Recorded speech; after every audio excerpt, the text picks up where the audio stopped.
সাল্লামের দুয়ার বরকতে আল্লাহ তাআলা ফেরাউন ও তার সম্প্রদায়ের উপরে দুর্ভিক্ষ নাজিল করলেন। মুসা আলাইহিস সালামের দোয়া কবুল হওয়ার পর ফেরাউনী সম্প্রদায়ের উপরে প্রথম নিদর্শন হিসাবে দুর্ভিক্ষের গজব নেমে আসে। যেমন আল্লাহ বলেন, তারপর আমরা পাকড়াও করলাম ও ফেরাউনের অনুসারীদেরকে দুর্ভিক্ষের মাধ্যমে এবং ফসলের ক্ষয়ক্ষতির মাধ্যমে, যাতে তারা উপদেশ হাসিল করে। নিরীহ বনী ইসরায়েলগণের উপরে দুর্ধর্ষ ফেরাউনি জুলুম প্রতিরোধে এটা ছিল মজলুমদের সমর্থ প্রথম হুঁশিয়ারি সংকেত। এর ফলে তাদের ক্ষেতের ফসল ও বাগবাগিচা উৎপাদন চরমভাবে হ্রাস পেয়েছিল। খাদ্যভাবে তাদের মধ্যে হাহাকার পড়ে যায়।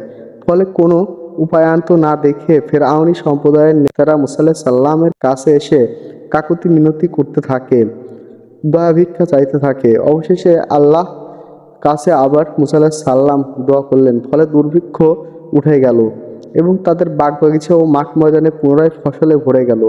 কিন্তু ফেরাউনি সম্প্রদায় এতে আল্লাহর শুকরিয়া আদায় না করে বরং অহংকারে লিপ্ত হলো। খোদা মুসাকেই দায়ী করল।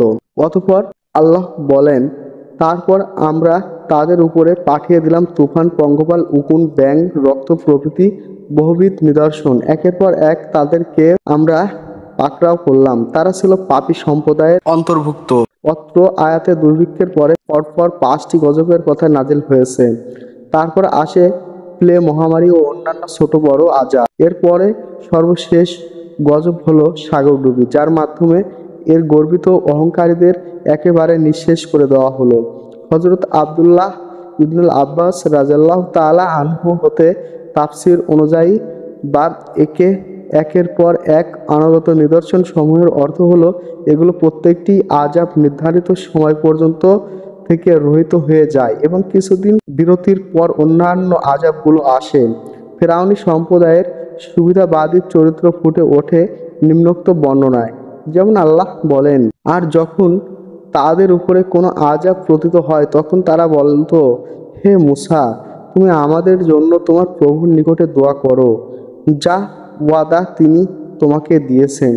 যদি তুমি আমাদের উপর থেকে এ আযাব দূর করে দাও তাহলে অবশ্যই আমরা তোমার উপরে ঈমান আনব এবং তোমরা সাথে সাথে বনী ইসরায়েলদের অবশ্যই পাঠিয়ে দেবে। অতঃপর যখন আমরা তাদের উপর থেকে আযাব উঠিয়ে নিলাম নির্দিষ্ট একটা সময়ে, যে পর্যন্ত তাদের পৌঁছানো উদ্দেশ্য হতো, তখন তারা প্রতিশ্রুতি ভঙ্গ করত। এই নির্ধারিত সময়ের মেয়াদ কত ছিল সে বিষয়ে বিভিন্ন বক্তব্য রয়েছে, যার প্রায় সবাই একই ধরনের প্রতিশ্রুতি। অতএব আমরা তা থেকে বিরত রইলাম। এ ব্যাপারে কুরআনুল কারিমে একটি মৌখিক বক্তব্য এসে এভাবে যে, যখন তাদের শুভ দিন ফিরে আসতো তখন তারা বলতো যে এটাই আমাদের উপযুক্ত সময়। পক্ষান্তরে অকল্যাণ উপস্থিত হলে তারা মুসা ও তার সাথীদের অনুকূলে বলে অভিহিত করত, জেনে রাখো যে তাদের অলক্ষণের চরিত্র আল্লাহর ইলমে রয়েছে, কিন্তু তাদের অধিকাংশ তা জানে না। এতে বোঝা যায় যে একটা গজব শেষ হওয়ার পর শুভদিন আসতে এবং পিছনের ভয়াবহ দুর্দশার কথা ভুলে যেতে পুনরায় গর্ভে স্ফীত হতে দীর্ঘ সময় প্রয়োজন হতো। আমরা পূর্বে ঐতিহাসিক বর্ণনায় জেনেছি যে জাদুকরদের সাথে পরীক্ষার পর মুসা আলাইহিস সালাম 20 বছরের মতো মিশরে ছিলেন। তারপরে সাগরডুবির গজব নাজিল হয়। অতঃপর জাদুকরদের সাথে মোকাবেলার পর হতে সাগরডুবি পর্যন্ত এই দীর্ঘ সময়ের মধ্যে দুর্ভিক্ষ ও প্লেগ সহ আয়াতের বর্ণিত 8টি গজবে নাজিল হয়েছিল বলে প্রতীয়মান হয়। ইবনুল আব্বাস রাদিয়াল্লাহু তাআলা আনহু হতে বর্ণিত, প্রতিটি আযাব শনিবারে এসে পরের শনিবারে চলে যেত এবং পরবর্তী আযাব আসা পর্যন্ত 3 সপ্তাহের অবকাশ দেওয়া হতো। কথাটি তাই মেনে নেওয়ার মুশকিল বৈকি।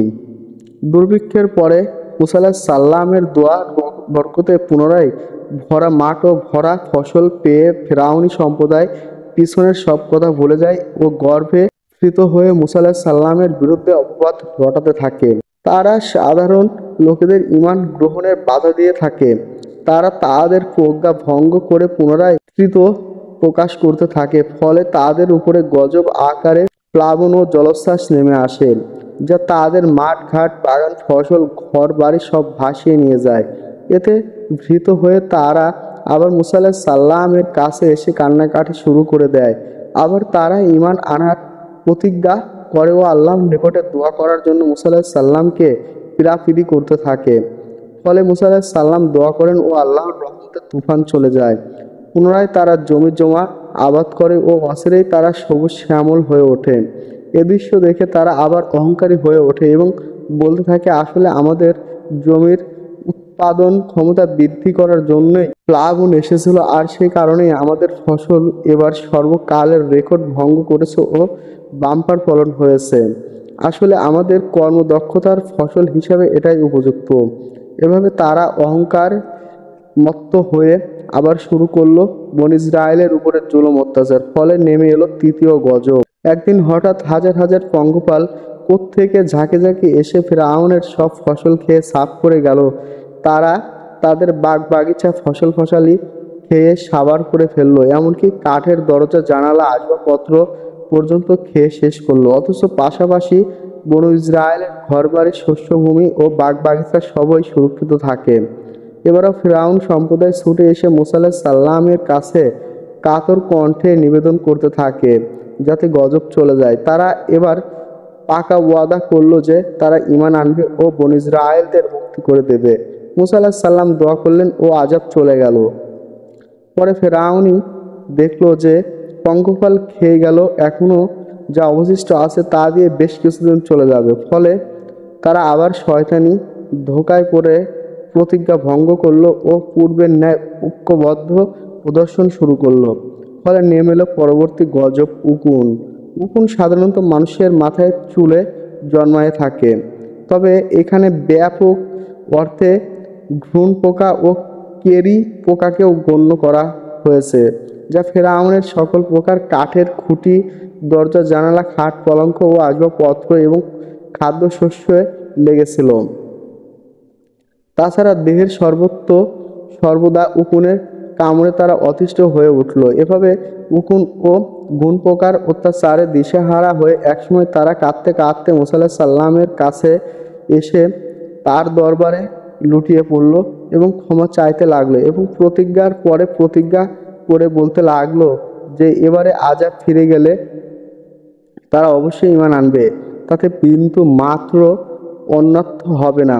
মুসা আলাইহিস সালাম তাদের জন্য দোয়া করলেন এবং আযাব চলে গেল, কিন্তু তারা কিছুদিনের মধ্যেই আবার প্রতিজ্ঞা ভঙ্গ করলো এবং পূর্বের ন্যায় অবাধ্য আচরণ শুরু করলো। আল্লাহর পক্ষ হতে বরাবর অবকাশ দেওয়া তাদের ভালোত্বের পক্ষে দলিল হিসাবে মনে করতে লাগলো এবং হেদায়েতের দূরে থাক তাদের অহংকার ক্রমে বাড়তে লাগলো। মূলত এগুলো ছিল তাদের নেতৃস্থানীয় লোকেদের অবস্থা। নইলে সাধারণ মানুষ মুসা ও হারুনের দাওয়াতের অন্তরে কবুল করে যাচ্ছিল এবং তাদের সকল কর্মের বৃদ্ধি পাচ্ছিল। আর এতেই ছিল মুসা আলাইহিস সালামের সান্ত্বনা। আল্লাহ বলেন, যখন আমরা কোনো জনপদকে ধ্বংস করার ইচ্ছা করি তখন সেখানকার নেতৃস্থানীয় ব্যক্তিদের উদ্বৃত্তি করি, তারপর তারা পাপাচারে লিপ্ত হয়। ফলে উক্ত জনগোষ্ঠীর উপরে আদেশ অবধারিত হয়ে যায় ও তারপর আমরা উক্ত জনপদকে সমূলের বিস্তার করি। ফেরাউনীদের উপরে সেই অবস্থা এসে গিয়েছিল। তাদের নেতারা স্বাভাবিক বুদ্ধি বিবেচনা হারিয়ে ফেলেছিল।